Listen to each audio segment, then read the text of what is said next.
একদিকে বিদ্রোহী তৃণমূল বিধায়ক তিনি পৌঁছে গিয়েছেন বিধানসভায়, আর অন্যদিকে মমতা বন্দ্যোপাধ্যায় তিনি এই মুহূর্তে হোয়াইট চ্যানেলে পৌঁছে গিয়েছেন। আপনারা জানেন তৃণমূল কংগ্রেসের একেবারে ঘোষিত কর্মসূচি, এই মুহূর্তে উত্তেজনা হোয়াইট চ্যানেলে।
ওয়াই চ্যানেলে মমতা বন্দ্যোপাধ্যায়ের যে কর্মসূচি গণতন্ত্র ফেরাও, সেই কর্মসূচি নিয়ে আজকে ওয়াই চ্যানেলে তিনি অবস্থানে বসেছিলেন।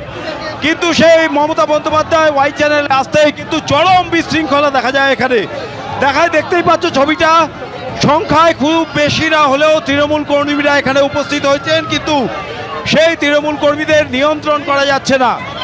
তৃণমূল নেত্রী মমতা বন্দ্যোপাধ্যায় তিনি এখানে আসেন, ওয়াই চ্যানেলে এসে কর্মীদের মাঝে ঢুকে তিনি বসে পড়েন, বক্তব্য রাখেন। কিন্তু এতটাই বিশৃঙ্খল পরিস্থিতি যে তৃণমূল নেত্রী সেই বক্তব্য শোনা পর্যন্ত যায়নি। তৃণমূল কংগ্রেস কর্মীরা তারা স্লোগানিং করছেন, মমতা বন্দ্যোপাধ্যায়ের পক্ষেই স্লোগানিং করছেন, কিন্তু বিশৃঙ্খলতা ক্রমশ এখানে সীমা ছাড়াচ্ছে। প্রথমে রানী রাসমণি অ্যাভিনিউতে অবস্থান ধর্ণা কর্মসূচি নেওয়ার কথা ছিল মমতা বন্দ্যোপাধ্যায়, যদিও পুলিশের তরফ থেকে সেটা অনুমতি মেলেনি। পুলিশের তরফ থেকে জানিয়ে দেওয়া হয় যে ওয়াই চ্যানেলে তারা সেই কর্মসূচি করতে পারবেন। তারপর আজকে সকাল থেকেই তৃণমূলের কয়েকজন বিধায়ক কাউন্সিলর তারা আসতে শুরু করেন। কিছুক্ষণের মধ্যেই একে একে তৃণমূলের বাকি বিধায়করাও আছেন এখানে। এই মুহূর্তে মদন মিত্র রয়েছেন, সাংসদ কল্যাণ বন্দ্যোপাধ্যায় রয়েছেন, দোলা সেন রয়েছেন, অখিল রয়েছেন এবং মমতা বন্দ্যোপাধ্যায় তিনি আসেন, তিনি বক্তৃতা রাখার চেষ্টা করেন। কিন্তু এখানে এতটাই বিশৃঙ্খল পরিস্থিতি যে সেই বিশৃঙ্খলতা সামাল দেওয়া যাচ্ছে না। তৃণমূল কংগ্রেসের যারা কর্মী তাদেরকে পুলিশ মমতা বন্দ্যোপাধ্যায়ের সামনে তারা জড়ো হয়েছিলেন, তাদের এখান থেকে সরাতে পুলিশ লাঠি উঁচিয়ে তাদের ধাওয়া করেন। এখন এই মুহূর্তে দেখতে পাচ্ছ মমতা বন্দ্যোপাধ্যায় তিনি বসে আছেন, তার হাতে মাইক, তিনি বক্তব্য রাখছেন, কিন্তু এত চিৎকার চলছে এখানে, স্লোগানিং চলছে যে তার বক্তব্য পর্যন্ত শোনা যাচ্ছে না। তৃণমূল কংগ্রেসের কর্মীরা স্লোগানিং চালিয়ে যাচ্ছেন, পুলিশ তাদের সামলানোর চেষ্টা করছে। মূলত আজকে যে কারণে এই কর্মসূচি, মমতা বন্দ্যোপাধ্যায় এর আগেও তিনি ফেসবুক লাইভের মাধ্যমে জানিয়েছিলেন যে তিনি এই কর্মসূচি ডাক দিচ্ছেন। রাজ্যে সরকার বদলের পর এই প্রথম পথে নামলেন মমতা বন্দ্যোপাধ্যায়। আজকে ওয়াই চ্যানেলে তিনি এসে অবস্থান করছেন। গণতন্ত্র ফেরানোর দাবিতে আজকে তার এই কর্মসূচি। নির্বাচনোত্তর সময় তার অভিযোগ পুলিশ তাদের ওপর অত্যাচার চালাচ্ছে, বিভিন্ন মামলায় ফাঁসাচ্ছে, এই ধরনের একাধিক অভিযোগ রয়েছে। এর আগের দিন সোনারপুরে অভিষেক বন্দ্যোপাধ্যায় যে গেলেন, তাকে ঘিরে যে বিক্ষোভ হয়েছিল সেই দিয়েও রাজ্য সরকারের বিরুদ্ধে সরব হয়েছেন মমতা বন্দ্যোপাধ্যায়। সেই সমস্ত দাবি দিয়েই আজকে এই কর্মসূচি নিয়েছেন তিনি।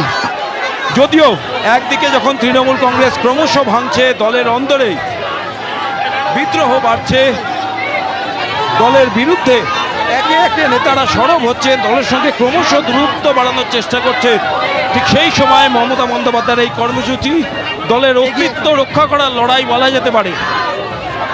প্রথমে রানী রাসমণি অ্যাভিনিউতে তিনি বসার অনুমতি চেয়েছিলেন, কিন্তু পুলিশের কাছ থেকে সেই অনুমতি মেলেনি। পুলিশের তরফ থেকে ওয়াই চ্যানেলে তাদের ওয়াই চ্যানেলে। নতুদীপ, তুমি আমাদের সঙ্গে থাকো। আশাবল হোসেন আমাদের অপর প্রতিনিধি রয়েছেন আমাদের সঙ্গে এই মুহূর্তে ধর্মতলা ওয়াই চ্যানেলে, আপনারা দেখতে পাচ্ছেন। কথা বলবো আশাবল, এই মুহূর্তে কি পরিস্থিতি, কিসের কারণে উত্তেজনা তৈরি হলো?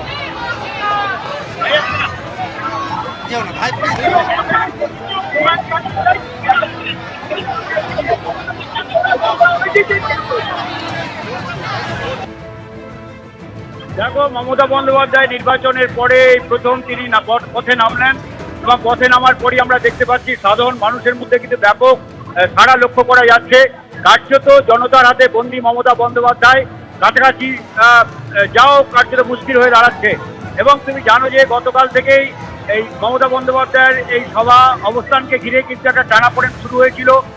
তৃণমূলের পক্ষ থেকে রানী রাসমণি অ্যাভিনিউয়ে কলকাতা পুলিশের কাছে আবেদন করা হয়েছিল যাতে সবার অনুমতি দেওয়া হয়, কিন্তু কলকাতা পুলিশের তরফে সে অনুমতি দেওয়া হয়নি।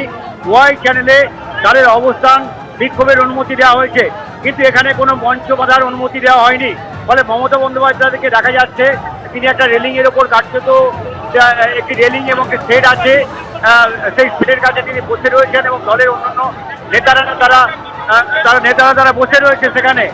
এবং সেখানে তৃণমূলের পুরনো দিনের যারা নেতা তাদেরই কিন্তু লক্ষ্য করা যাচ্ছে, যাদের যে 80 জন বিধায়ক এবার তৃণমূলের তরফে যারা নির্বাচিত হয়েছেন তাদের অধিকাংশই আজকের কিন্তু এই অবস্থানে অংশ নেননি। পুরনো যাদের বলতে ফিরহাদ হাকিম, অশোক দেব, এদের মতো বিধায়কদের দেখা যাচ্ছে। এছাড়া চন্দ্রিমা ভট্টাচার্য তারা রয়েছেন, সাংসদ আমিরুল ইসলাম রয়েছেন, নারিমুল হক রয়েছেন, ডেরেক ওব্রায়েন রয়েছেন। মূলত আজকে যাদের ভিড়ে তাদের পুরনো কর্মীদেরই লক্ষ্য করা যাচ্ছে, নতুন যাদের নেতা বা তাদের কিন্তু খুব একটা লক্ষ্য করা যাচ্ছে না।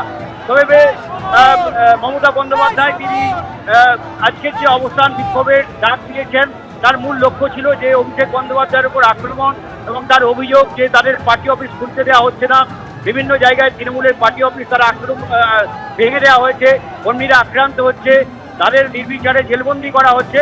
এই সবের প্রতিবাদে এক কথায় নির্বাচন পরবর্তী বিজেপির সন্ত্রাসের অভিযোগে মমতা বন্দ্যোপাধ্যায়ের এই অবস্থান বিক্ষোভ। প্রথমে মমতা বন্দ্যোপাধ্যায় তিনি 2টো নাগাদ বাড়ি থেকে বেরোন এবং তারপর আম্বেদকর মূর্তিতে তিনি মাল্যদান করেন রেড রোডে। তারপরেই তিনি এখানে পৌঁছন এবং এরপর তার সঙ্গে আসেন কুণাল ঘোষ, সঙ্গে ছিলেন দোলা সেন, মদন মিত্র, তারাও রয়েছেন। এবং গাড়ি থামার সঙ্গে সঙ্গে তৃণমূল একেবারেই আশাবল, তুমি আমাদের সঙ্গে থাকো। আমি চলে যাব, রুমা পাল রয়েছেন এই মুহূর্তে ওয়াই চ্যানেলে। রুমা, কি পরিস্থিতি এখন? তাদের আবেগ এক মুহূর্তে লক্ষ্য করা যাচ্ছে এবং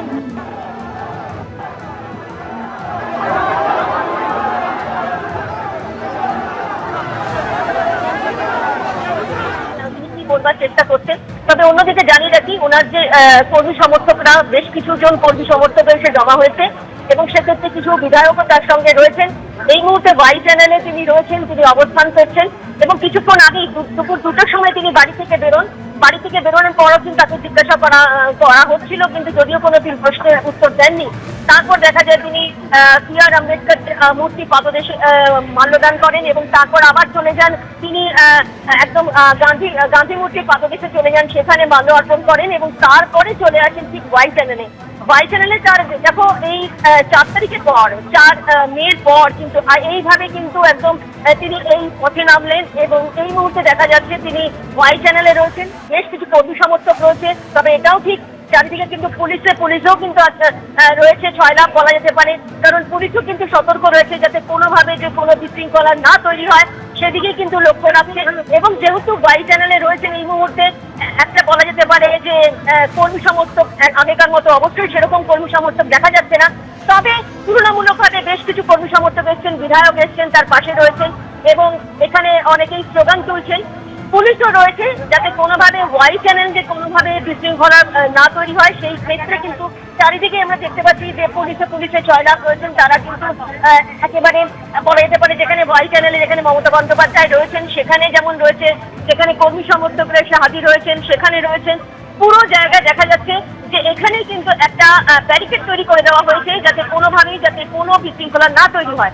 দেখো, রানী রাসমণি রোডে কিন্তু পারমিশন চাওয়া হয়েছিল, পুলিশের থেকে পারমিশন পাওয়া যায়নি। তারপরে কিন্তু ওয়াই চ্যানেলে এই ধর্ণা প্রদর্শন করছেন। কেন করছেন?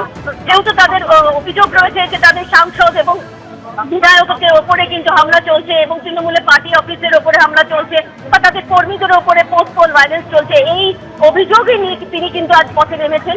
পথে নামার পর দেখা যাচ্ছে যে ওয়াই চ্যানেলে রয়েছেন, এই মুহূর্তে রয়েছে কর্মী সমর্থকরাও তুলনামূলকভাবে অনেক কম সেখানে রয়েছে। তবে এটা ঠিক, মমতা বন্দ্যোপাধ্যায় যেহেতু এসছেন সেখানে কিন্তু কয়েকজন বিধায়ক তার সঙ্গে রয়েছেন, মদন মিত্র যেমন সঙ্গে রয়েছেন এবং চন্দ্রিমা ভট্টাচার্য আছেন, কল্যাণ বন্দ্যোপাধ্যায় সাংসদ এসছেন, তার বাড়ি থেকে এসেছেন এবং আরো কিছু দেখতে পাচ্ছি সমর্থকরা তারা আসছেন। এখনো পর্যন্ত খাতায় কলমে বিধানসভার প্রধান বিরোধী দল তৃণমূল কংগ্রেস, তাদের তরিকি এবার তাহলে ডোবার পথে ঋতব্রত বন্দ্যোপাধ্যায় এবং সন্দীপন সাহা। গতকাল তারা যেমন মুখ খুলেছিলেন, সই জাল কাণ্ডে যেমন মুখ খুলেছেন, তার পাশাপাশি ঋতব্রত বন্দ্যোপাধ্যায় কিছুক্ষণ আগেই বিধানসভায় প্রবেশ করলেন, বললেন আজকে তার কাজ রয়েছে কিছু। তবে ঢোকার আগে একেবারে নাম করে অভিষেক বন্দ্যোপাধ্যায় এবং আইপ্যাকের উদ্দেশ্যে ক্ষোভ উগড়ে দিয়েছেন তিনি।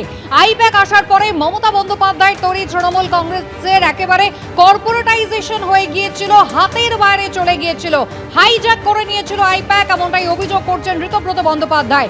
অভিষেক বন্দ্যোপাধ্যায় যখন শনিবার সোনারপুরে তিনি মার খেলেন, সেই সময় জনগণের কথা কেন তিনি বলছেন এবং জনগণই যদি তাকে বাঁচায় তাহলে কেন্দ্রের কাছে ফের নতুন করে তিনি নিরাপত্তা চাইছেন কেন? আজকে বিধানসভায় ঢোকার মুখে এই অভিযোগ করছেন ঋতব্রত বন্দ্যোপাধ্যায়, বলছেন কিছুক্ষণের মধ্যেই কিন্তু ছবি একেবারে স্পষ্ট হয়ে যাবে।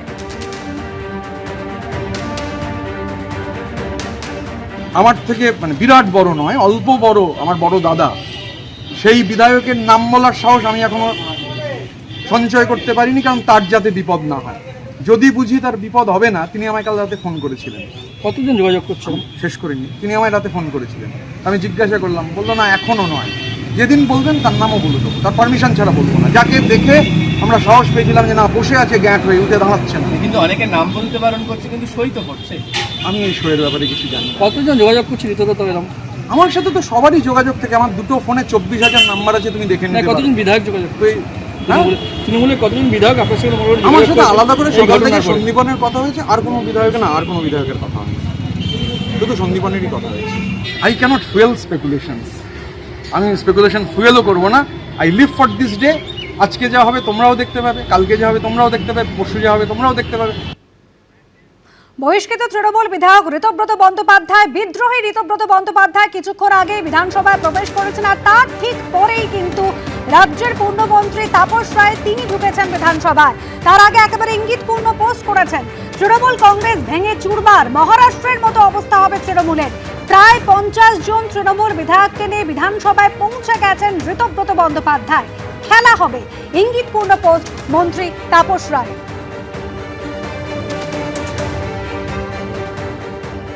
তৃণমূলে দুটো ভাগে ভাগ হয়ে গেছে, মমতাকেও ডিনাই, অভিষেককে তো বটেই।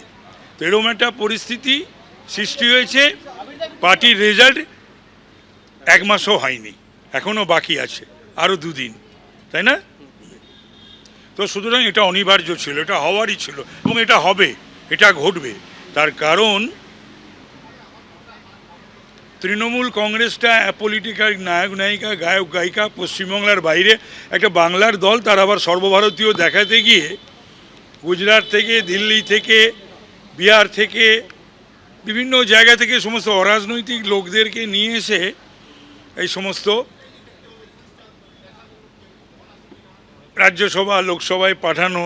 তো সুতরাং এগুলো এতদিন চুপ করে দমবন্ধ পরিস্থিতিতে সহ্য করেছে।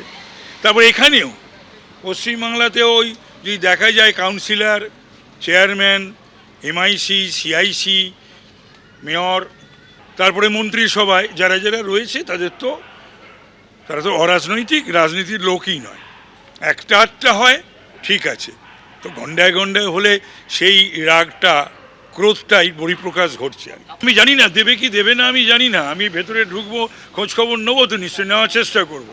আমি একটা আউট অ্যান্ড আউট একটা পলিটিক্যাল এলিমেন্ট এবং তারপরে শাসক দলের একজন বিধায়ক, সুতরাং আমি খবরাখবর রাখবো না, নেব না। না, ঋতব্রত উদ্যোগ নিয়েছে সেটা তো শুনলাম এবং জানলাম।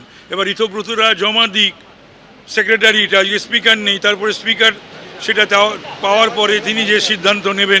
এবিপি আনন্দ, এগিয়ে থাকে, এগিয়ে রাখে।